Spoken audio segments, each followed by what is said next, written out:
جب اسرائیل کے یہودی فلسطین سے کیا رشتہ ہے، وہ بیت المقدس کو کیوں تباہ کرنا چاہتے ہیں اور وہ کس خدا اور نبی کو مانتے ہیں؟ اسرائیل میں رہنے والے جو یہودی ہیں وہ بیت المقدس کے ساتھ ان کا کیا رشتہ ہے اور بیت المقدس کو کیوں حاصل کرنا چاہتے ہیں، اور یا بیت المقدس کو تباہ کیوں کرنا چاہتے ہیں، یہ پورا معاملہ کیا ہے اور یہ کس نبی کو مانتے ہیں اور کس خدا کو یہ لوگ مانتے ہیں۔ دیکھیے، یہ جو یہودی ہیں، اسرائیل میں رہنے والے جو لوگ ہیں وہ یہودی ہیں، اور یہودی جو ہیں یہ حضرت موسیٰ علیہ السلام کے امتی ہیں۔ موسیٰ علیہ السلام کی سے پہلے کے جو حضرت ابراہیم علیہ السلام کی جو ایک نسل چلی ہے، ایک نسل سے تو ہمارے نبی صلی اللہ تعالیٰ علیہ وآلہ وسلم ہے، لیکن ایک اور جو دوسری بھائی بیٹے سے جو نسل چلی ہے اسماعیل علیہ السلام کے اور تھوڑا نیچے سے، تو وہاں سے پھر یہودیت نے بھی جنم لیا ہے، لیکن یہودی خاص طور پر حضرت موسیٰ علیہ السلام کے امتی ہیں۔ موسیٰ علیہ السلام کا نام حضرت یہودا تھا، حضرت یہودا موسیٰ علیہ السلام کا نام تھا، تو ان کے ماننے والے یہودی کہلائے۔ عیسیٰ علیہ السلام کا نام حضرت عیسیٰ تھا، تو ان کے ماننے والے عیسائی کہلائے۔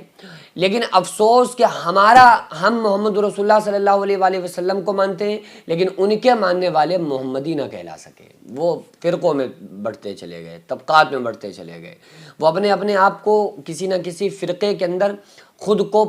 پابند کرنے لگے، خود کو مقید کرنے لگے۔ تو کتنے افسوس کی بات ہے کہ عیسیٰ علیہ السلام کے ماننے والے خود کو عیسائی کہتے ہیں اور کچھ نہیں، یہودا علیہ السلام یعنی حضرت موسیٰ علیہ السلام کو ماننے والے اپنے آپ کو یہودی کہتے ہیں اور کچھ نہیں۔ ابراہیم علیہ السلام کے بعد بہت سارے نبی اور بہت ساری قومیں اور بہت سارے ان کے امتی اور ان کے بعد کے نبیوں کے امتی آئے، تو وہ اپنے آپ کو دین ابراہیمی پر مانتے ہوئے خود کو ابراہیمی کہنے لگے، حنیفی کہنے لگے، تو کوئی مسئلہ نہیں۔ لیکن ہم جس نبی صلی اللہ علیہ وآلہ وسلم نے ساری زندگی امت کو ایک کر کے رکھا اور ساری امت کو صرف پیار اور محبت کا درس دیا، ہم لیکن خصوصی طور پہ ایک مسلمان نہ بن سکے، ہم محمدی نہ بن سکے۔ ہم فرقوں کے اندر بڑھتے آپس میں ایک دوسرے میں اتنی زیادہ الجھنیں پھیل چکی ہیں، اتنے اختلافات ہو چکے ہیں کہ ایک دوسرے کی شکل دیکھ کر انسان فوراً اس سے متنفر ہو رہا ہے اور فوراً اس کو بری نظروں سے دیکھ کر اسے ایک دوسرے کو کافر کہتے ہوئے لوگ نظر آ رہے ہیں۔ بہرحال حضرت موسیٰ علیہ السلام کے ماننے والے جو یہودی ہیں، تو موسیٰ علیہ السلام، ابراہیم علیہ السلام، حضرت سلیمان علیہ السلام، ان تمام انبیاء علیہ السلام کے لیے بہت ہی متبرک ایک مقام تھا، جو بیت المقدس میں ہمارا قبلہ اول جو ہے، بہت ہی مقدس ترین وہ زمین، وہ ارض زمین تھا۔ تو حضرت ابراہیم علیہ السلام نے تو خانہ کعبہ کو اسماعیل علیہ السلام دونوں نے مل کر تعمیر کیا، کعبے کو بنایا، ٹھیک ہے، تھا تو پہلے سے، لیکن اس کو رینوول کیا، دوبارہ سے اس کو اچھے سے تعمیر کیا، دوبارہ سے اس کو بنایا، سب سے پہلے حضرت ابراہیم اور حضرت اسماعیل علیہ السلام نے۔ اور مسلمانوں میں کیا ہے کہ ہمارے نبی صلی اللہ علیہ وآلہ وسلم نے جس کا جو مقام بتایا ہے، ہم اس ترتیب سے اس کو مانتے ہیں۔ یعنی سب سے پہلے ہم مانتے ہیں جو مسجد ہے وہ بیت اللہ ہے، خانہ کعبہ، اس کے بعد مسجد نبوی، نمبر 3 پہ مسجد اقصیٰ۔ مسجد اقصیٰ مسلمانوں کا قبلہ اول ہے۔ پہلے مسلمان حضور صلی اللہ تعالیٰ علیہ وآلہ وسلم کے دور تک، یعنی حضور صلی اللہ علیہ وآلہ وسلم کے دور میں بھی مسلمان جیسے ہم کعبے کی طرف منہ کر کے نماز پڑھتے ہیں، اسی طرح سے بیت المقدس میں جو مسجد اقصیٰ ہے نا، تو اس کی طرف منہ کر کے مسلمان نماز پڑھتے تھے۔ لیکن اللہ تبارک و تعالیٰ نے پھر کعبے کی طرف رخ کر کے نماز پڑھنے کا حکم دے دیا، تو فولی وجہک شطر المسجد الحرام، کہ آپ اپنا چہرہ نماز میں ہی پھیر لیجئے مسجد حرام کی طرف۔ تو پھر وہ خانہ کعبہ کی طرف منہ کر کے مسلمان نماز پڑھنے لگے، اور یہ قول راجح ہو گیا، اور اس کے علاوہ اسی پر پھر عمل ہوتا رہا اور قیامت تک اسی پر عمل ہوتا رہے گا۔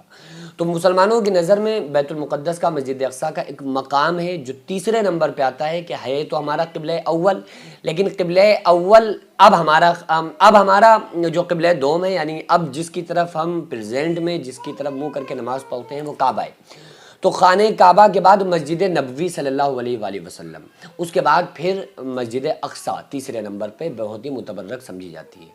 جبکہ یہودیوں میں یہ نمبر 1 پہ بہت ہی مقدس سمجھی جاتی ہے۔ اور یہودی ایک چالاکی اور بھی کرتے ہیں کہ جو اصل مسجد اقصیٰ ہے وہ آپ کو نہیں دکھاتے، بلکہ جو پیلے کلر کا گنبد ہے نا وہ مسجد اقصیٰ لوگ اس کو سمجھ رہے ہوتے ہیں، حالانکہ وہ مسجد اقصیٰ نہیں ہے، وہ اس مسجد اقصیٰ کے گرد میں سے تھوڑا دور پہ آتی ہے، وہ دوسرا مقام ہے، بلکہ مسجد اقصیٰ اکثر مسلمان جانتے ہی نہیں کہ وہ مسجد اقصیٰ کیا ہے۔ تو بہرحال یہ ہے کہ وہ مسجد اقصیٰ ان کے ہاں بڑی متبرک جگہ سمجھی جاتی ہے، اور وہ اس کو حاصل کر کے وہاں پہ جانے کیا نہ کیا ان کے پلانٹ ہیں وہ جو بنانا چاہتے ہیں۔ تو بہرحال یہ ہے کہ جو یہودیت ہے وہ اب اس وقت میں اپنے نبی حضرت موسیٰ علیہ السلام اور جو مکمل طرح سے جو بنی اسرائیل ہے حضرت یعقوب اور ان کی اولادوں میں سے جو ایک چلی ہے، تو یہ اپنے اپنے نبیوں کے طریقے پہ مکمل طرح سے عامل نہیں ہے۔ اس لیے نہیں ہے کیونکہ ان کی کتابوں کے اندر بہت تحریف کر دی گئی اور کتابوں کو پوری طرح سے بدل کے رکھ دیا گیا۔ توریت اب جس طرح سے نازل ہوئی اس طرح سے آج نہیں ہے، جس طرح سے انجیل نازل ہوئی اس طرح سے وہ انجیل اپنی اصلی حالت پر باقی نہیں ہے۔ اور لیکن قرآن مقدس ایک ایسی کتاب ہے کہ جس کے بارے میں اللہ تعالیٰ نے فرمایا اِنَّا نَحْنُ نَزَّلْنَا الذِّكْرَ وَإِنَّا لَهُ لَحَافِظُونَ، ہم نے اس قرآن کو نازل کیا ہے اور ہم ہی اس کی حفاظت کریں گے۔ تو قرآن قیامت تک کے لیے ہے، اور ہر نبی نے جتنے بھی نبی آئے اور جتنے نبیوں کی امتیں آئیں وہ سارے نبیوں نے اپنی اپنی امتیوں کو یہی بتایا کہ آخر الزمان محمد صلی اللہ علیہ وآلہ وسلم پیدا ہوں گے، تو ان کے اوپر ایمان لانا یہ تمہارے لیے ضروری ہے کہ جب وہ دنیا میں تشریف لائیں، جب آپ کی آمد ہو اور تم ان کا زمانہ پاؤ تو تم ان پر ایمان ضرور لانا۔ تو یہودی یا عیسائی جو لوگ ایمان نہیں لا رہے ہیں گویا کہ وہ اپنے نبی کی بات کو نہیں مان رہے ہیں، تو